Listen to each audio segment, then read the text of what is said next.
Welcome, Shifty. Welcome to Shift Hit the Fan. Let's do a little meditation. We've had quite a few friends who are sick these days, the past few weeks, and we want to send them some love and send them some healing energy.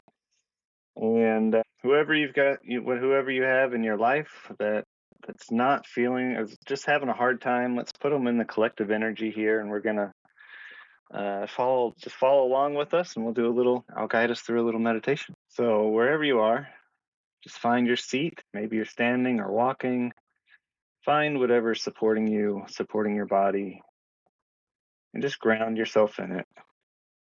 If you're seated, feel the seat, or if you're lying down, feel what's along your back. And if you're walking, just feel your body ground into the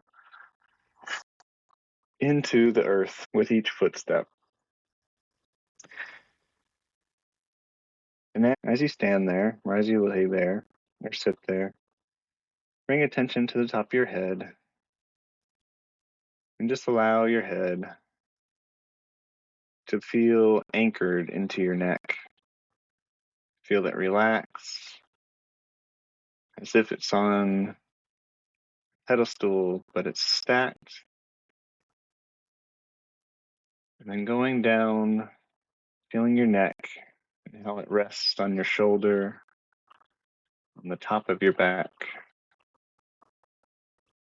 Feeling your shoulders, how they rest down on your spine, how your arms hang from there. Feeling your spine down to your chest, and how it rests on the lower part of your spine. Feel it relax. And then from your lower spine, you feel that connect to your hips. Feeling how it all sits in alignment. And if it doesn't sit in perfect alignment, just feel how it naturally sits at this moment. And from your hips, you feel it connect to the top of your legs, your femurs. Feeling your femurs connect to your knees. Letting it all just connect and feel heavy. And going from your knees down to your shins and your calves. And then down to your feet, your whole body connected into one.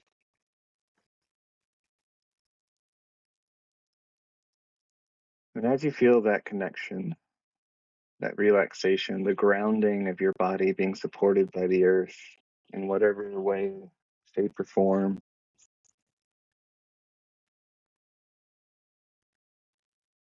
feel yourself expand into the earth.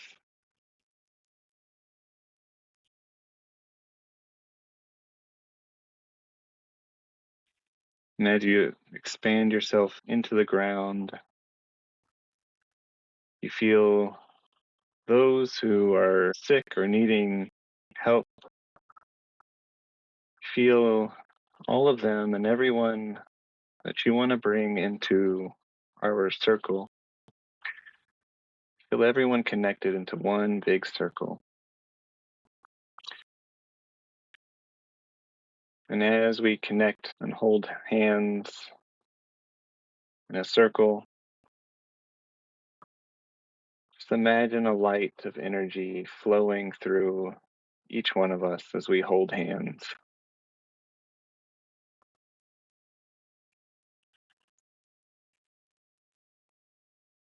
And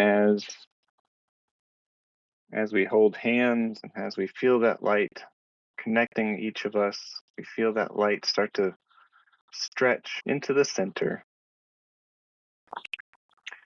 All the light connecting each of us to the center and then rising up, sending a signal out for healing, for love, and for peace. And then trusting that connection, that it will expand and allow all that the light touches. It allows them to find that same rest and that same connection that we feel in our own body.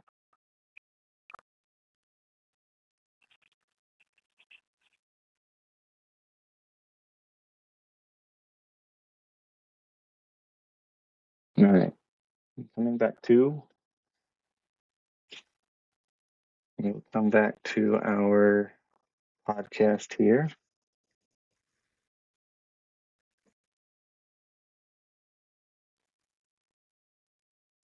And now we can present our. Did anybody have any thoughts or feelings from that little meditation? Stephen, I know you came in the middle. Yeah, I'm not sure what happened there, but yeah, I definitely felt that activation, tingling, kind of from my feet and then reaching up into the rest of my body. That was really nice.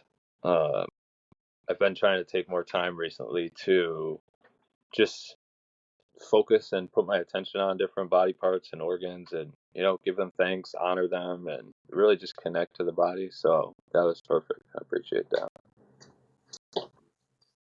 All right. So we have two beautiful cards that we drew just before our start here. We have the Ace of Cups with a beautiful little pigeon dropping a coin into our cup and water flowing down through a hand that's holding it into the air. And then our hidden energy is the moon. Two dogs barking at a moon, staring down at them. I like that it looks like water and fire are in the same shape here. As long as it's in the air, it kind of looks like a leaf. Does anybody have any thoughts about these they want to start off with? Yeah. There's a lot going on in the Ace of Cups card. It really strikes me how do I want to say this? Like the bird is seemingly falling down into the cup rather than flying and soaring. The water seems to be like flowing up out of the cup rather than just sitting still. The W on the cup looks like an M. It's just really interesting imagery.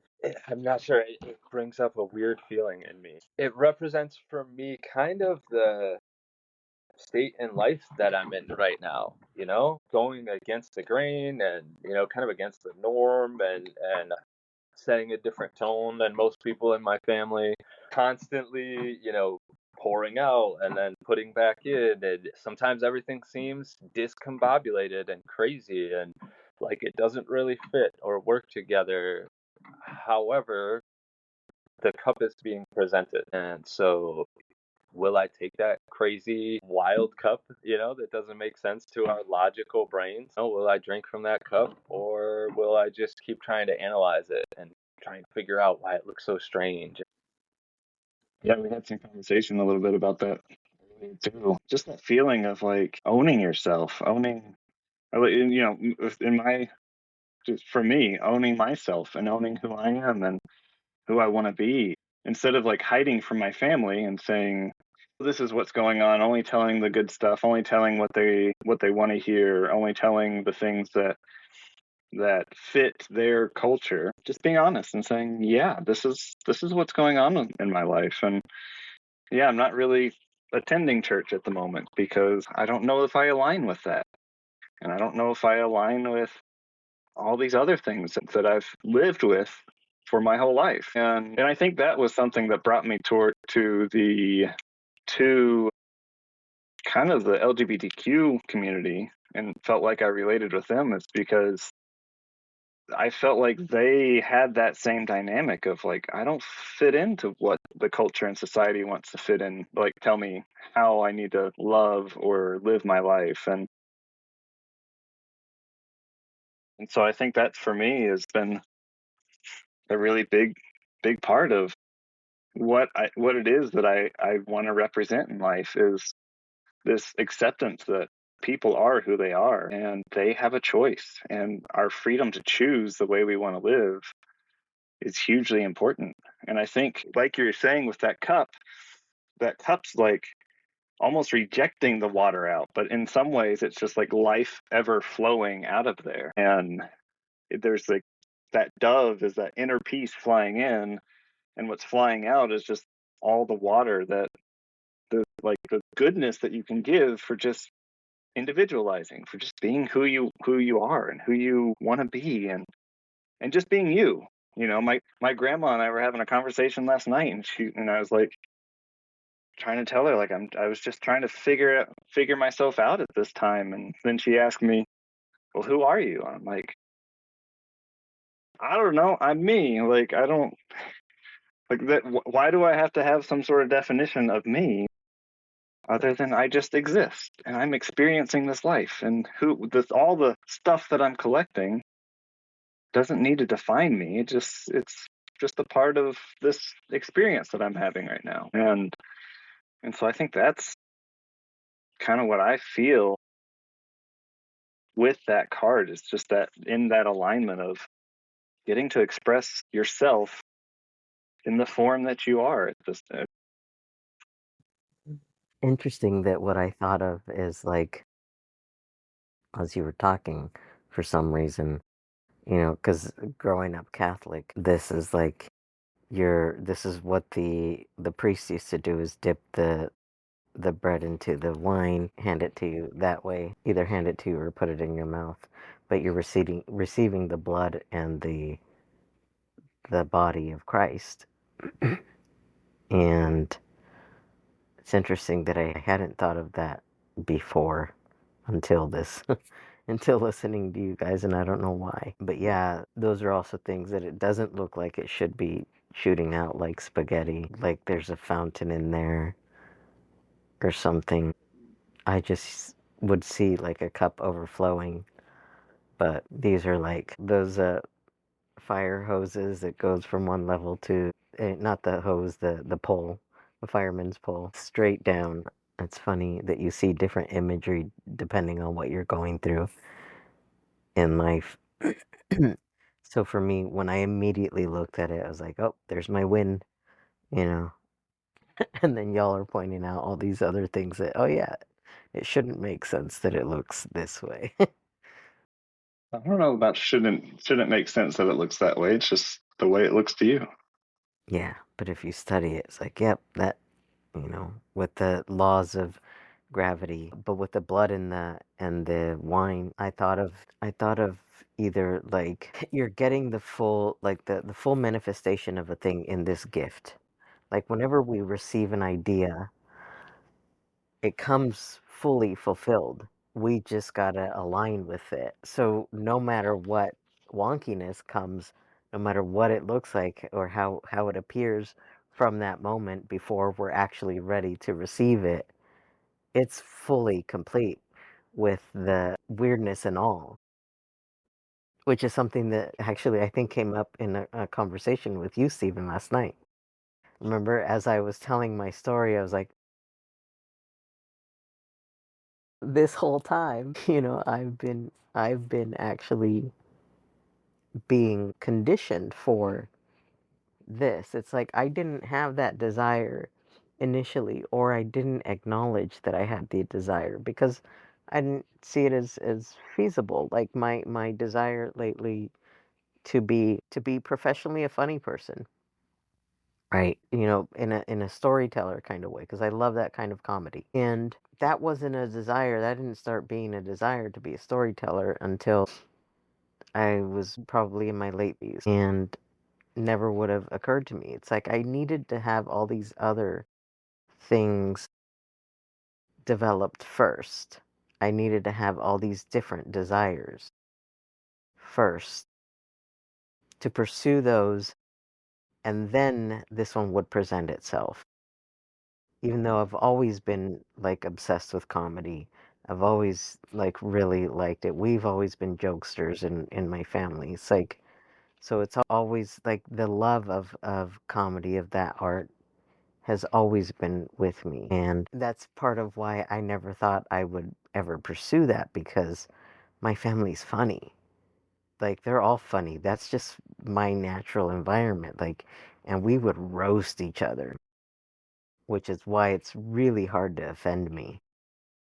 I don't remember ever being, and I could hear anything and be with anything, but it was so natural that I'm like, yeah, well, there's people in my family that are a lot funnier. Like I wouldn't be the one to pursue that, if anything, and it just was never a concept until I went through all of these things to finally have that desire make sense. I'm like, I've actually been being trained for this my whole life,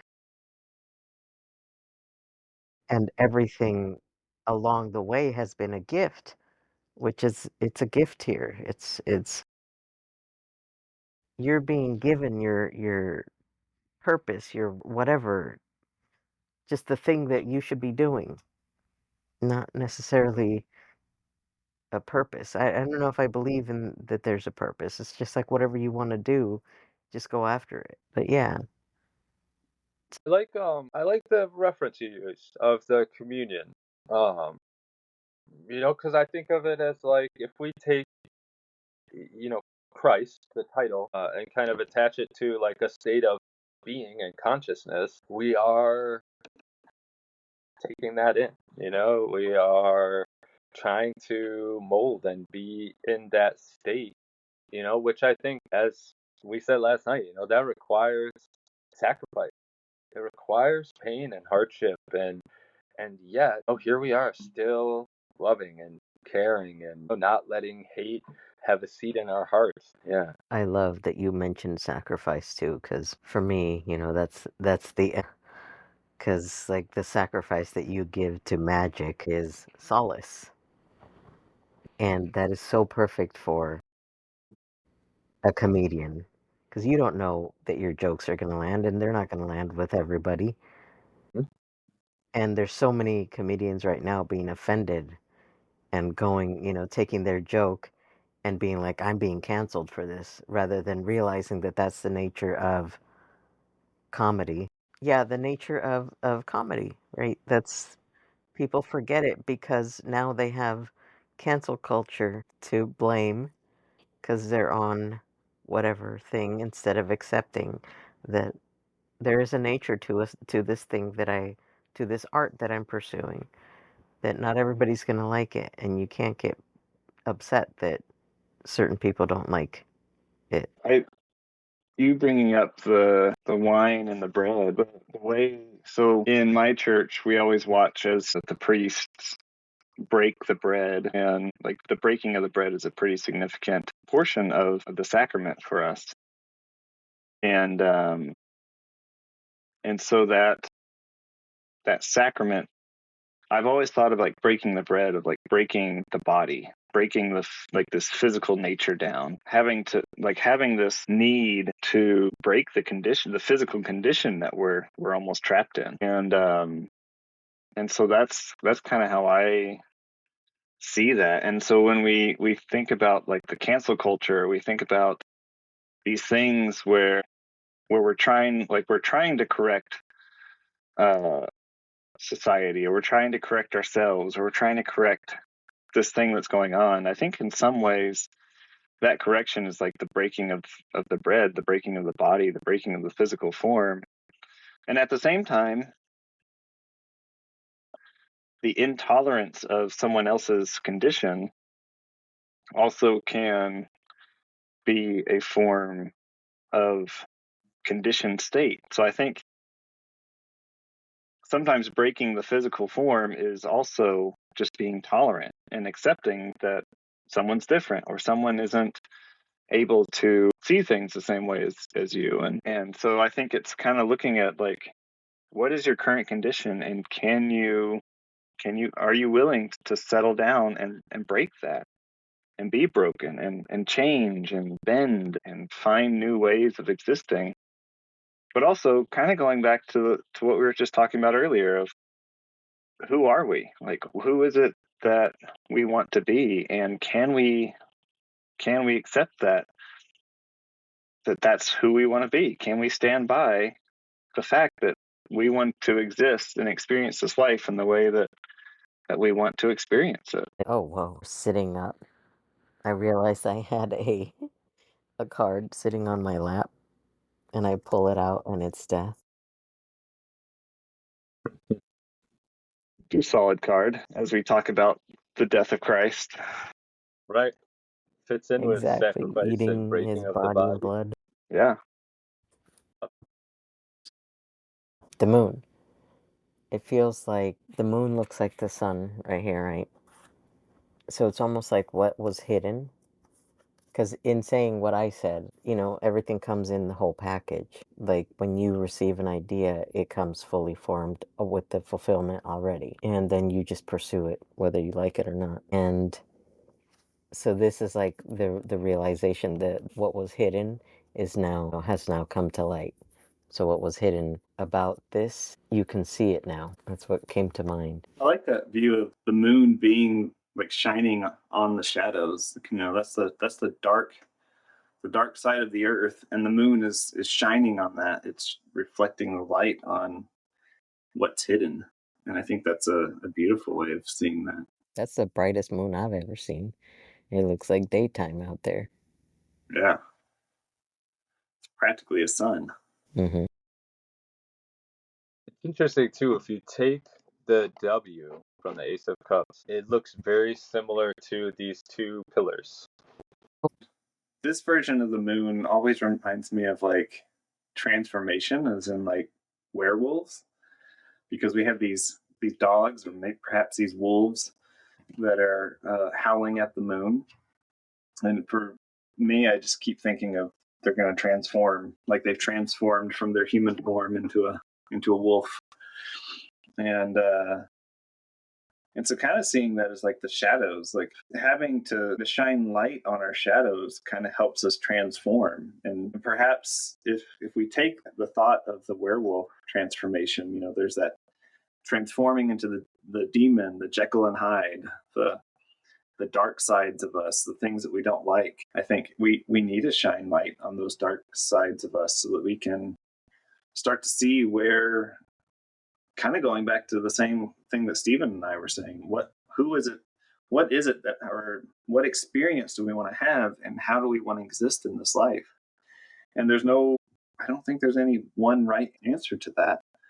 But in order to be able to be honest about that, we have to shed light on those dark sides, on the dark hidden thoughts and the dark emotions that we have in life. So I think the moon's a beautiful way or I think that's a beautiful way to see the moon in that regard. And then the lobster coming out of the water, we kind of have to get out of our element in some ways to be able to do that. Going back to that breaking of the physical form, what is our current element? What's our current way of being? And can we get out of our element and experience something different to have that transformation, to be in a different form? It's perfect that the hidden then Is death. is death. It's like death and resurrection, death and the new gift. You've already seen what there is to see, because the things that you needed to transmute and all that, the old ways is dead, and you're now on your noble steed that's going to carry you into the new thing.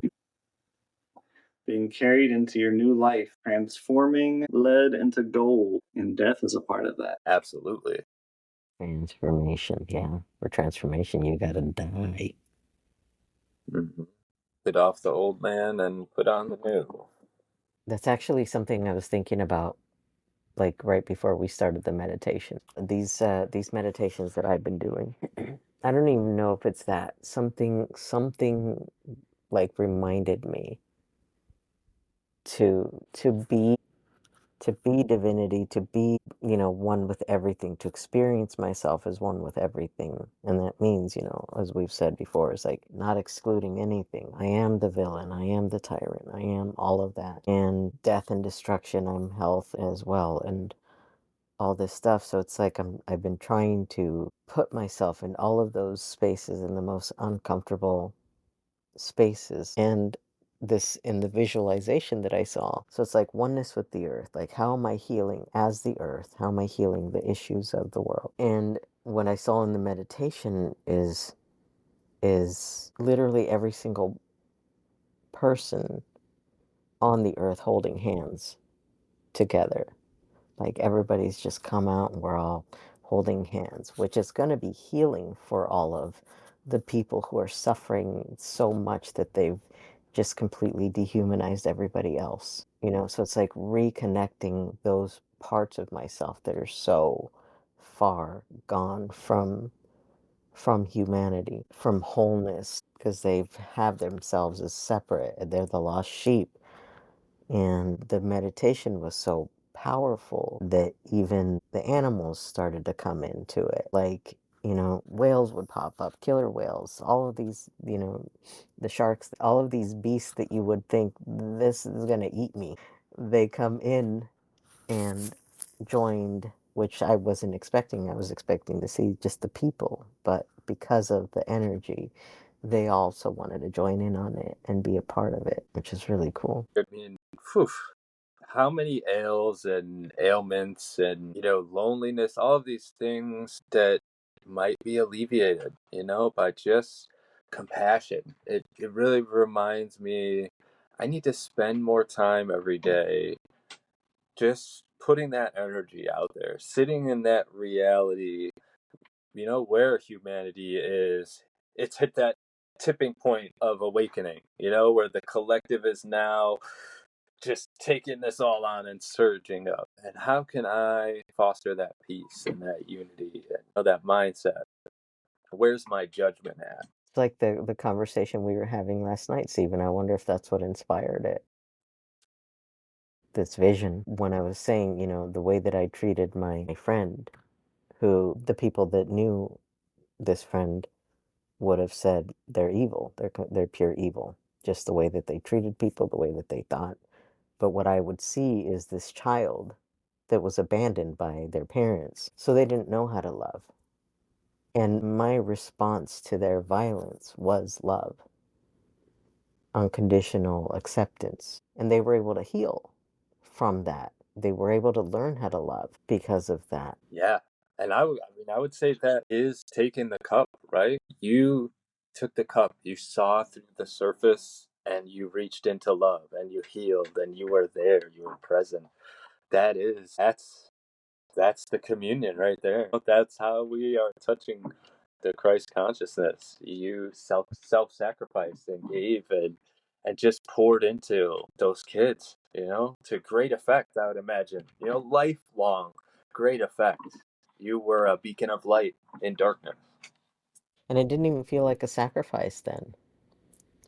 It still doesn't feel like a sacrifice. I didn't feel the impact of it or the effects of it until I had brain damage, which I no longer had my usual brain and reasoning. I suddenly started seeing what other people were seeing and seeing the problem in that because I suddenly needed help and I wasn't being taken seriously, when I would, saying I'm blacked out and I'm dizzy and I shouldn't be driving and all this stuff. It's the only time I really noticed it, and that took a few years to actually get to that point.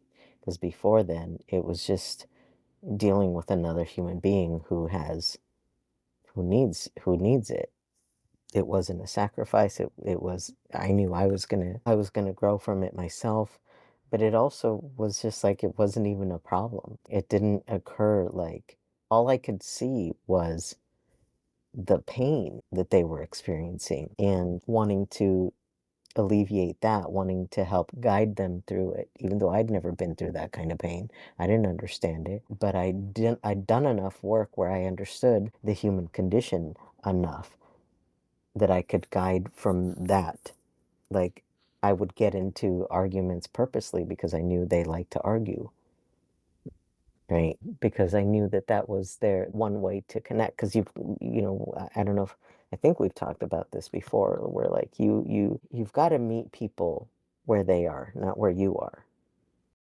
So if you can't communicate with them, and it's so ineffective to be out there in the world, like, bullying people, belittling them, and all this stuff because they don't understand the things that you understand, because they don't see the world the way that you do. You don't understand, you don't know what they've been through. and why what you've said has affected them so much. Just like they can't see it about you, and so you'll go back and forth, attacking each other. And I would just, intend every time to get my own self out of the way to be able to be unconditional help for this person. I'm like, I'm not interested in being right here. I'm interested in being helpful. I'm interested in making a difference. I don't care if they even like me. I just want to make some sort of an impact in the world. Go ahead. I think that's a principle that a lot of people don't understand, is that a lot of times meeting people where they're at is seeing, recognizing that someone who's angry is hurting, or someone that is causing destruction is someone that's hurting, and meeting them where they're at and seeing who they are instead of punishing them for acting a certain way and continuing the hurt is not necessarily the way to go about it. Finding out what's causing that, and like you said, sometimes that's an argument, sometimes that's bringing the argument further so that they can be met with the same energy. And similar to how what we were talking about in the last podcast with neutrality, finding that neutrality in yourself to be able to argue with them, but also that neutrality in the argument allows you to just be conscious. You're not being reactive to them. You're not feeding their energy. You're just meeting them where they're at. And so I think there's finding people's ailments and throwing yourself in there. I think that's a beautiful thing to do in helping others heal and recognizing where they are and having empathy, like true empathy for not just the people that are sad and hurt and withdrawing from society or from people, but those who are being aggressive. That it takes empathy to help heal them, and not necessarily like, oh, I feel exactly what you're feeling. It's, oh, I feel you, and there's other ways to do this. I don't have to keep fueling your fire. Let me neutralize that fire for you. And sometimes fighting fire with fire is the way to put fire out. With firefighters do that with forest fires. They burn areas so that when the fire reaches those areas, it stops. They've already had the control burn, so there's nothing left for that fire to keep burning. For me, it's not even necessarily like, let me do it for you. It's let me show you how it's done. Let me take you through your experience and make sense of it in a way that, I understand. I'm going to give you feedback on how I heard whatever it was, and I'm going to skillfully argue with you in a way that forces you to argue smarter, right? So it's like you really gotta, and the point of neutrality is so that you keep yourself the in the process. You don't lose yourself. You don't really, like, you do get totally into the experience, I've been calling it controlled folly. Let yourself get messy, let yourself get ugly or whatever, but know how to get back to yourself and know how to help them think it was them who did it, right? That they got themselves through it, because it's so much more powerful and so much more effective for people. It's like actually going to stick with them if it's their idea, if this new insight, this new realization is their idea and it's not something you just told them. So that's been my approach. It's like almost agreeing with them, but putting like, yeah, I agree because of this, and then you'll give an example that they never would have thought of that is actually on the other side of the argument, right? It's the same method that Chris Voss uses in his book Never Split the Difference. He's a FBI terrorist negotiator, and what he does is he goes in and has this like empathetic view on what these terrorists are going through, and he puts himself in those situations of, hey, you're going through this and you're going through this. He gets them to agree to the terms without him having to say these are the terms. They come up with the solution themselves. Like they're like, we want $1 million. We've kidnapped your kid and we want $1 million. And he's like, well, how am I supposed to get you $1 million if I don't know that my kid's alive? And so then they have to figure out the solution for themselves. And then also on top of that, he talks to them that whole time, like, there's terrorists or there's some people that are holding some kid hostage, and he's talking to them like, you guys are probably pretty scared. You're probably scared of going to jail. You're probably scared of this, and you're probably feeling that. And he's like, has no actual communication going on with these guys. He's just putting himself like, how would I feel if I was in that situation?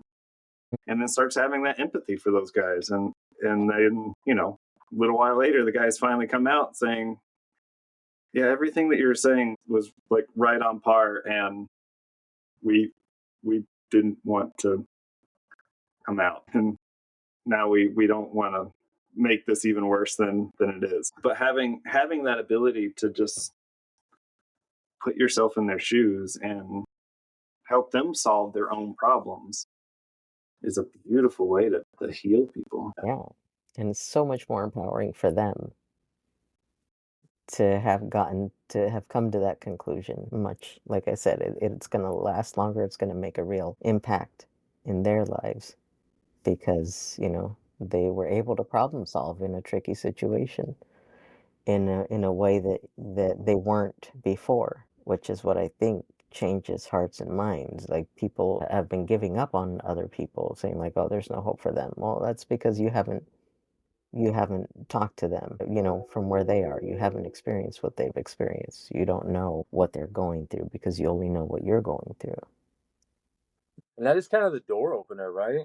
Like, when I look at this person, do I see a set of beliefs and principles, or do I see a human being, who's feeling and struggling and, just trying to make the best of this life like I am?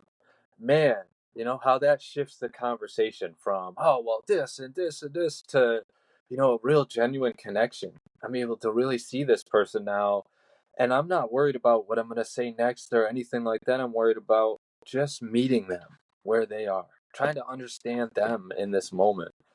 That's a powerful thing. Funny, Joe Rogan came to mind because I've actually said before, I feel like he's one of those people that can, like, the reason he's gone from being liberal to now appearing conservative is because he has this, whether he realizes it or not, or if he's doing it intentionally, and I think he is.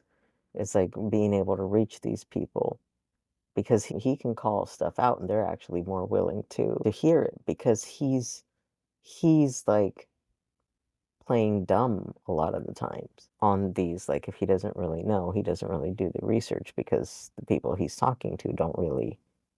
But if they do it, like, while, in the and he's interviewing, people on all sides, right? It's like, that's why some people, some liberal people or whatever, are still listening to him. I know it's controversial, but I do listen to him because sometimes he does bring, these things. It's like it's about having perspective, right? And I think he's really good at meeting people where they are, and that's why they're more willing to listen to him.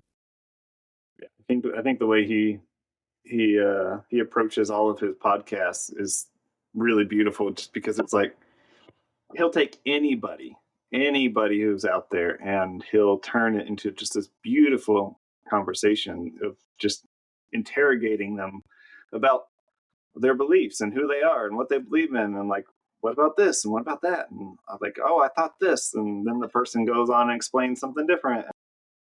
And even like, he just digs in there in a way that allows people to open up and find an explanation and just have a different perspective. And I think that's what's really fun. That's why he's such a popular person. But having that in ourselves too, like, I've had those conversations where I can keep someone going and going and going because they're so excited to talk about the thing that they love to talk about. And I'm just asking questions. It's fun to have those conversations because I think it allows people to say, oh, wow, I like this person. I like what they're saying, like how interested they were in me. And how much I got to present myself to this person. Yeah. All right. Well, and I think that is what we have for you guys this week, all over the place, with finding out how to ask people questions and empathy, all the way to just expressing ourselves and finding out how we want to be and exist in this world. The gift of an idea. From connection issues to Christ. That's right. All right. We love you guys. We love Thanks you. for joining us. Love y'all. See you next Go week. be beautiful people in this world.